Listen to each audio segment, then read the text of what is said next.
Aujourd'hui, le coup près tombe pour le maréchal Pétain. Édouard, mon arrière-grand-père, écrivait quasiment quotidiennement dans des carnets et on lit ensemble le carnet de 1945. 26 juillet.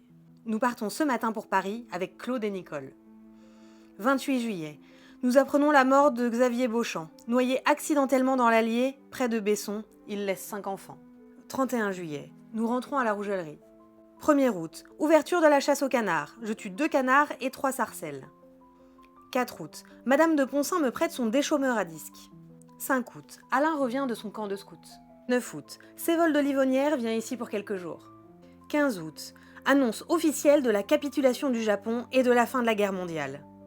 Les 2 bombes atomiques jetées dernièrement par les Américains ont beaucoup pesé dans la balance. 150 000 morts chaque fois.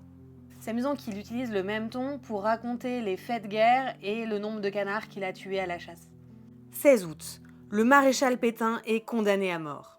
Mais la sentence ne sera pas exécutée. 22 août. Enterrement du père Piétu.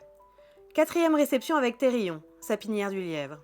Claude va près de Cléry, avec Jeanne de la Tulay, au château du Mardereau, à un bal donné par les officiers du 11e chasseur. Daniel Deschamps vient ici quelques jours. J'aimerais bien voir à quoi ressemblaient les bals en 1945. 28 août. Hier, vers 13h30, le feu a pris dans la taille de la tranchée. J'ai dû faire appel aux pompiers de Chaumont.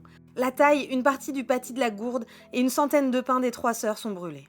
Je reçois une pièce de vin du Colombier. J'ai dû fortement l'entamer pour calmer la soif des pompiers. Je savais pas que les pompiers pouvaient boire du vin en intervention.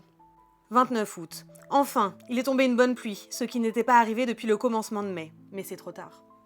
1er septembre. Monsieur Delage m'achète, en coupe à blanc, les pains brûlés le 27 août, dans la sapinière des 3 sœurs. 2 septembre. Ouverture de la chasse. Il n'y a pas un perdreau. 3 septembre. Vendu à Monsieur Thérillon quelques chênes dans la prairie derrière la maison. On commence à abattre aujourd'hui. 5 septembre. Claude et Nicole vont danser chez Madame de Montmarin. On sent qu'ils font quand même beaucoup plus la fête depuis la fin de la guerre. Demain, la fête continue avec la fin de l'année.